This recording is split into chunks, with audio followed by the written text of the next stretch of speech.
आदाब नाज़रीन, मैं हूं रहमत कलीम और आप देख रहे हैं भारत एक्सप्रेस उर्दू। शाद अज़ीम आबादी ने कहा था कि तमन्नाओं में उलझाया गया हूं, खिलौने दे के बहलाया गया हूं। ये खिलौना फ़लस्तीनियों को 2 रियासती हल के नाम से दिया गया और एक ज़माने से दिया गया है। इस खिलौने के नाम पर हज़ारों फ़लस्तीनी शहीद हो चुके हैं और आज भी शहीद हो रहे हैं, लेकिन इस बीच एक बार फिर अमेरिका ने इस खिलौने को टॉस कर दिया है।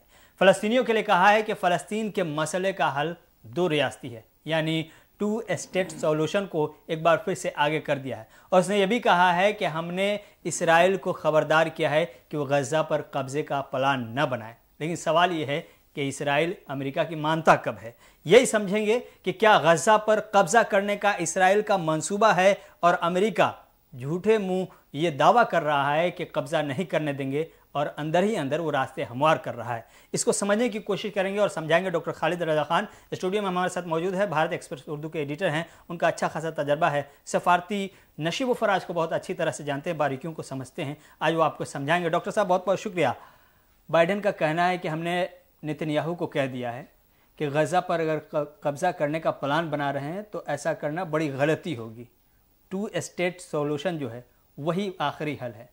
क्या ये एक बार फिर से खिलौना वही जो फिर से फ़लस्तीनियों को दिया गया है वही अमेरिका की जानिब से बढ़ाया जा रहा है, या फिर अंदरूनी खाना गज़ा का प्लान है?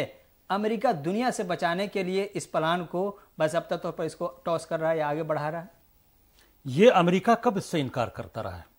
ये बात जो आज अमेरिका या जो बाइडेन बोल रहे हैं, यही बात अमेरिका पिछले 75 साल से बोल रहा है। 2 स्टेट सॉल्यूशन की बात बोल रहा है। 1967 में जंग हुई, जो कब्जा हुआ, उसके बाद से भी बोल रहा है। अमेरिका ने कभी इनकार नहीं किया है 2 स्टेट सॉल्यूशंस की से हमेशा इस बात की हिमायत की है अमेरिका ने, लेकिन उसके बाद इसका हल भी नहीं निकला।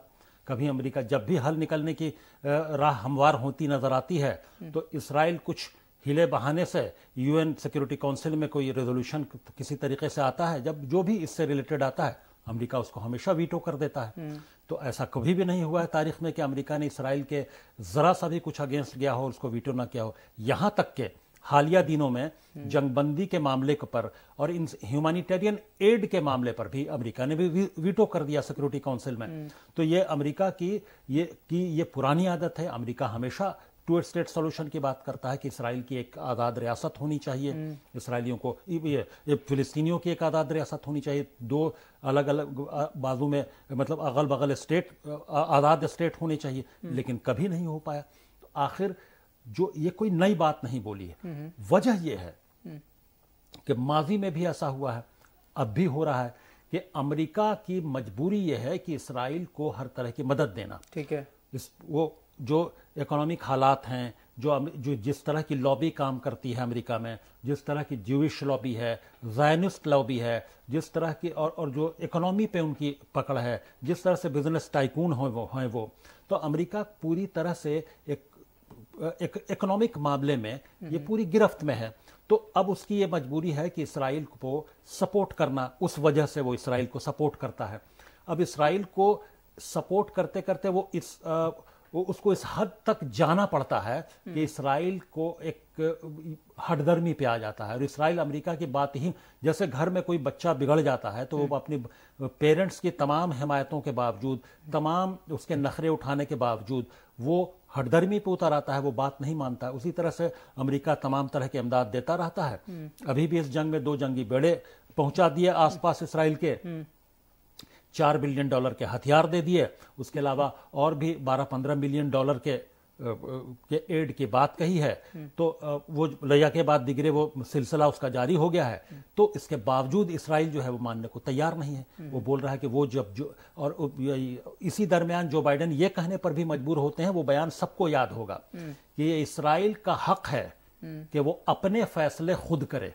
ठीक है। ये जो बाइडेन ने ही बयान दिया था उसी व्हाइट हाउस से आज से 2 हफ्ते पहले कि इसराइल की हठधर्मी की बात जब उठाई गई, जब उनसे प्रेस वालों ने सवाल किया तो उन्होंने कहा ये इसराइल का हक है कि वो अपने हिसाब से फैसले करे। तो वो अगर वो जंग के फैसले उसने किए हैं اور وہ حملے کر رہا ہے تو یہ اس کا اپنی دفاع میں اس کا اپنا حق ہے، لیکن فلسطینیوں کی دفاع میں کیا اقدام کرنا چاہیے فلسطینیوں کو اپنی دفاع میں، یہ وہ بات نہیں کرتے ہیں۔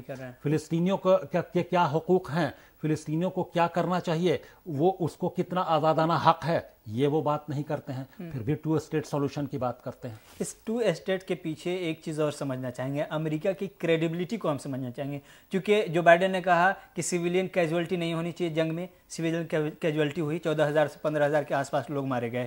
وہیں دوسری جانب جو بائیڈن نے کہا کہ اسپتال میں داخل نہیں ہوگی اسرائیل کی فوج، آج اسرائیل میں دوسری بار اشفا اسپتال میں وہاں کی فوج داخل ہو اور وہاں پر جس طرح کی جو تصویر دیکھنے کی وہ خوفناک تصویر تھی۔ تو یہ جو 2-3 ایسے بیانات سامنے آئے جو یہ بھروسہ کیا جا سکتا تھا کہ امریکہ اگر کہہ رہا ہے چونکہ وہ اسرائیل کے ساتھ ہے، اسرائیل کو سپورٹ کر رہا ہے تو اسرائیل کو ماننا چاہیے، اسرائیل نے نہیں مانا۔ اب یہ پھر سے امریکہ کہہ رہا ہے کہ 2 اسٹیٹ سولوشن ہے اور یہی آخری حل ہے، اس کے علاوہ غزہ میں اگر قبضہ کرنے کا اسرائیل سوچ رہا ہے تو یہ غلطی ہوگی۔ غلطی پہ غلطی تو کر ہی رہا ہے اسرائیل، ایک اور غلطی کروانے کا راستہ ہموار کر رہا ہے امریکہ۔ اس سے پہلے جو اسرائیل کی ایکسپینشنسٹ پالیسی رہی ہے اور اسرائیل جس طرح سے کولونائز کرتا رہا ہے فلسطینی علاقوں کو، کیا امریکہ نے تنبیہ نہیں دی تھی؟ پہلے بھی تنبیہ دی تھی، ہمیشہ تنبیہ کرتا رہا ہے، ہمیشہ اس کو وارن بھی کرتا رہا ہے کہ ایکسپینشنسٹ پالیسی نہیں چلے گی، کولونائزیشن نہیں چلے گا، اس کے باوجود اسرائیل کولونائز کرتا ہے۔ تو وہ پہلے چھوٹی سطح پر کولونائز کر رہا تھا، اب بڑی سطح پر اس نے کولونائز، جب معاملہ جب بگڑتا ہے، جب حد سے تجاوز کرنے کی عادت بڑھنے لگتی ہے تو پھر حد سے تجاوز اتنا زیادہ کر جاتا ہے، اگر کوئی بگڑا ہوا معاملہ ہو تو وہ پھر سب کے ہاتھ سے نکل جاتا ہے، امریکہ کے ہاتھ سے نکل چکا ہے۔ اس کی کریڈیبلٹی بھی تو اب ختم ہوتی ہے۔ امریکہ کی کریڈیبلٹی اس معاملے میں، امریکہ کا معاملہ یہ ہے کہ وہ دوسری جگہ جنگ لڑتا بھی ہے، اس کو لیجیٹیمائز بھی کرنے کی کوشش کرتا ہے دنیا میں۔ پوری دنیا نے WMD کے نام پر کیا جو ویپنس آف ماس ڈسٹرکشن ہونے کے نام پر اس عراق میں کیا ہوا، صدام حسین کی صرف حکومت ہی نہیں گئی، وہاں کے عوام پر کتنی بمباری کی گئی، وہاں کے 10 لاکھ لوگوں کی جان گئی، کتنے بچے بے گھر ہو گئے، کتنے بچے کرپلڈ ہو گئے یعنی معذور ہو گئے، اور اس طرح کی تمام وہاں بھوکمری کی نوبت آ گئی۔ تو یہ سب تو امریکہ نے ایک ویپنس آف ماس ڈسٹرکشن کے نام پہ کیا، اور بعد میں وہ ویپنس آف ماس ڈسٹرکشن جس کو WMD کہتے ہیں وہ ملا بھی نہیں، اور امریکہ نے بعد میں پوری دنیا کے پریشر میں کہا کہ ہاں وہ ہمیں ایسی رپورٹ ملی تھی اور معذرت چاہتا ہوں۔ تو 10 لاکھ لوگوں کی جان لینے کے بعد پھر معذرت بھی کر لی۔ تو اسے اب امریکہ کو کیا اسرائیل میں جو نیوکلیئر ہتھیار ہونے کی جو خبریں آئی ہیں یا جو دھمکی آئی ہے، کیا وہاں پر انہیں شک نہیں ہوا؟ اسرائیل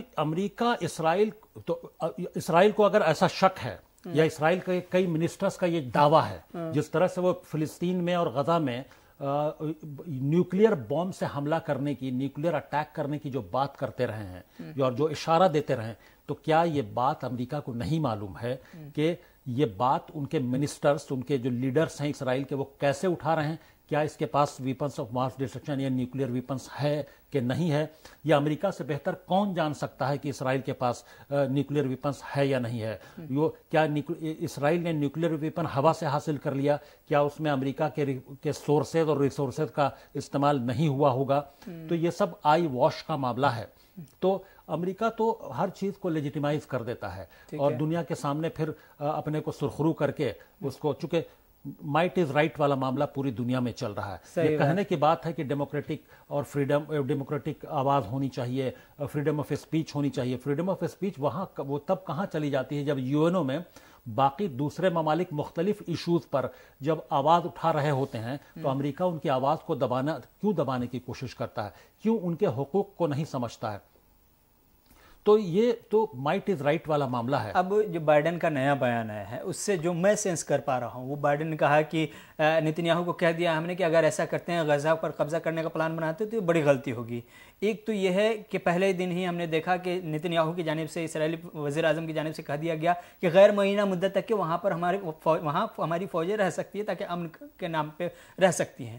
اب یہ بیان جو آیا ہے، کیا اس کے اندر تصویر یہ چھپی ہوئی ہے کہ اسرائیل غزہ پر قبضہ کرے گا، وہاں فوجی کو امن کے نام پر غیر معینہ مدت تک کے رکھنے کے نام پر قبضہ کر لے گا، اور امریکہ ایسی اوپر سے مینوپولیٹ کرنے کی کوشش کر رہا ہے؟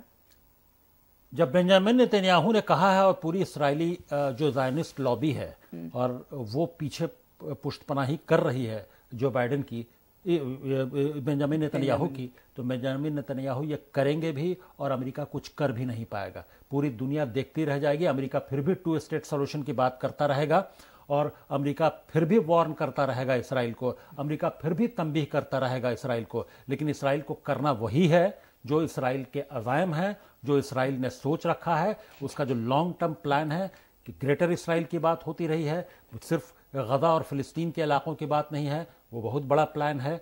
वो उसको वक्तन फ़वक्तन ऐसी बातें इसराइली कई लीडरान, बेंजामिन नेतन्याहू ऐसे कई लीडरान वक्तन फ़वक्तन इशारात देते रहे हैं। तो ये दुनिया को समझने की ज़रूरत है। ये जो बाइडेन हो या कोई आने वाला कोई दूसरा प्रेसिडेंट हो, मादी में भी बहुत सारे प्रेसिडेंट ऐसे बयानात देते रहे, 2 स्टेट सॉल्यूशंस की बात करते रहे। बराक ओबामा आए थे तो बहुत सारी दुनिया को उम्मीदें थी और ख़ासतौर से फ़िलिस्तीनियों और अरबों को उम्मीदें थी, बहुत कवी उम्मीद थी, बहुत स्ट्रांग होप थी कि बराक ओबामा जो है वो 2 स्टेट सॉल्यूशन की जानिब बढ़ेंगे। और बराक ओबामा ने आते ही सबसे पहले मिस्र का दौरा किया प्रेसिडेंट बनते ही, और सबसे पहले किसी मुस्लिम ममालिक में मिस्र को चुना और वहाँ जिस तरह की तकरीर की और जिस तरह से जज्बाती अंदाज में अपनी तकरीर सलाम से शुरू की थी, अस्सलाम वालेकुम करके, तो पूरी दुनिया के वो मुस्लिम कंट्रीज़ के हीरो बन गए थे और तब और फ़िलिस्तीन के सॉल्यूशन की उम्मीद ज़्यादा जग गई थी। वो 8 साल प्रेसिडेंट रह के निकल गए और वो क्या हुआ फ़िलिस्तीन का, आज फ़िलिस्तीनी जहाँ खड़े थे उससे बदतरीन हालत में खड़े हैं। तो और बाद में बराक ओबामा ही वो प्रेसिडेंट थे यूएस के जिनको पीस का नोबेल प्राइज़ भी मिलता है। तो ये सब, और बराक ओबामा के दौर में ही कितना कत्लेआम हुआ कई ममालिक में मिडिल ईस्ट के, ये भी पूरी दुनिया ने देखा। ज़ाहिर है फ़लस्तीनियों के जज्बात से अमेरिकी प्रेसिडेंट ने, अमेरिका ने बार बार खेला है, हमने देखा है मुस्लिम ममालिक ने भी खेला है। अब मैं उस स्पेसिफिक क्वेश्चन पे, सवाल पे आना चाहता हूँ। 2 स्टेट सॉल्यूशन, 2 रियासती हल, क्या ये अब मजाक है या धोखा है?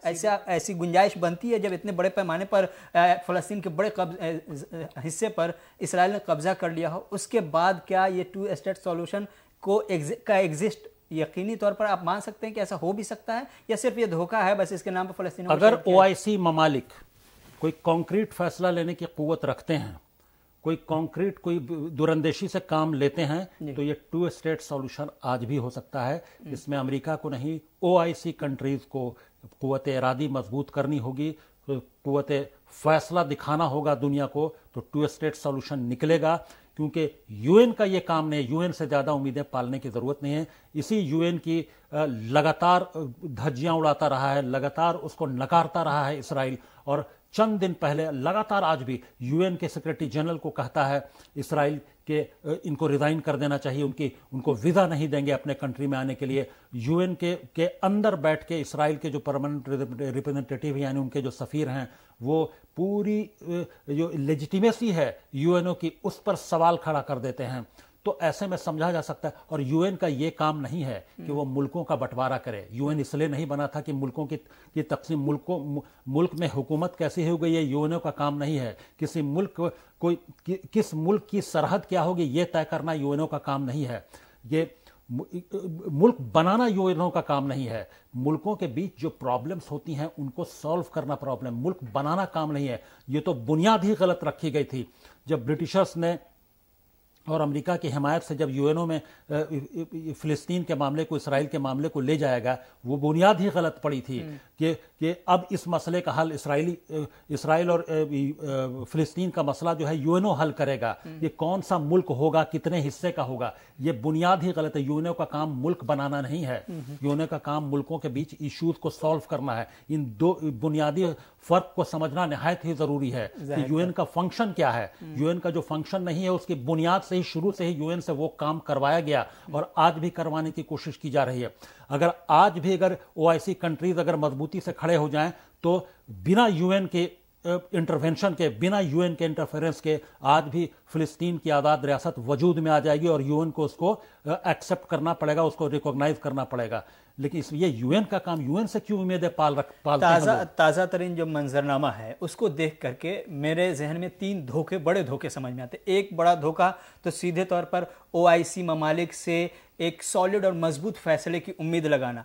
दूसरा बड़ा धोखा ये 2 स्टेट सॉल्यूशन का एग्जिस्ट करना या इसका अमल में आना, नाफिज होना इसका ज़मीन पर। और तीसरा UN سے کسی بھی طرح کے بڑے فیصلے کی امید کرنا، یہ تینوں میں آج کی موجودہ صورتحال میں یا 21ویں صدی میں بڑا دھوکہ مانتا ہوں. آپ مجھے غلط ثابت کر پائیں گے؟ نہیں، بالکل یہ بڑا دھوکہ، میں اتفاق کرتا ہوں. یہ تمام جو بڑے فورم ہیں یہ ان کی طرف سے فلسطین کے معاملے کے میں بات کر رہا ہوں. اس پرسپیکٹو میں اگر دیکھیں، فلسطین کے آئینے سے دیکھیں تو ان لوگوں نے ہمیشہ فلسطین کے مسئلے کو، فلسطینیوں کو دھوکہ دیا ہے. آج بھی UN کی ضرورت ہی نہیں ہے.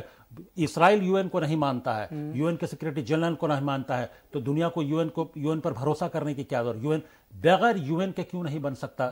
اس فلسطین کی آزاد ریاست کیوں نہیں بن سکتی؟ جب کیا UN کا کام ہے زمین کا بٹوارا کر کے ملک بنانا؟ UN اسی لیے بنا تھا کہ ملک بنائے. UN اسی لیے بنا تھا کہ کس ملک میں کیا سسٹم ہو، عوام وہاں کی حکومت کیسے چنے، یہ UN کا کام ہے. UN کا کام یہ نہیں ہے. تو UN کو اب چونکہ UN فیلڈ ادارہ ہے، UN سے امیدیں رکھی گئیں، UN نے کوشش کی 2 اسٹیٹ سولوشن کی، نہیں ہو پایا، تو UN سے الگ ہو کے UN سے، جس کو کہتے ہیں UN سے اتر، یہ کوئی راستہ نکالنے کی ضرورت ہے. اور اس میں میری نظر میں OIC کنٹریز کے جو حکمراں ہیں، OIC کنٹریز کی جو عوام ہے، وہ مکمل طور پر کوئی مجموعی فیصلہ کر کے کوئی کانکریٹ اسٹیپ لیں گے تو آج بھی فلسطین کی آزاد ریاست بن سکتی ہے. یہ ممکن ہے. ظاہر طور پر جو صورتحال ہے اس میں نہ چاہتے ہوئے بھی OIC سے ہی امید لگانی پڑ رہی ہے، چونکہ دوسرا کوئی متبادل ہے بھی نہیں. UN فیل ہے، اور عالمی رہنماؤں کا جس طرح کا جو بیانات آئے ہیں یا جو ان کا قول و فعل رہا ہے، وہ ساری تصویریں آپ کے سامنے ہیں. لیکن ایسے میں فلسطینیوں کو ایک بار پھر سے 2 اسٹیٹ کے نام پر امریکہ کی جانب سے وہ کھلونا تھمانے کی کوشش کی گئی ہے، دوسری جانب اسرائیل کو ہتھیار تھمایا گیا ہے. کھیل جاری ہے، ہلاکتوں اور شہادتوں کی تعداد بڑھتی چلی جا رہی. دعا کیجئے فلسطینیوں کے لیے کوئی رہنما، کوئی نیا راستہ، کوئی نئی سبیل پیدا ہو جائے تاکہ یہ خون خرابہ بند ہو جائے. بہت بہت شکریہ ڈاکٹر صاحب آپ کا. آپ تمام کا بھی بہت بہت شکریہ. گفتگو پسند آئی تو لائک کیجئے، شیئر کیجئے اور ہمارے چینل کو سبسکرائب کیجئے. شکریہ.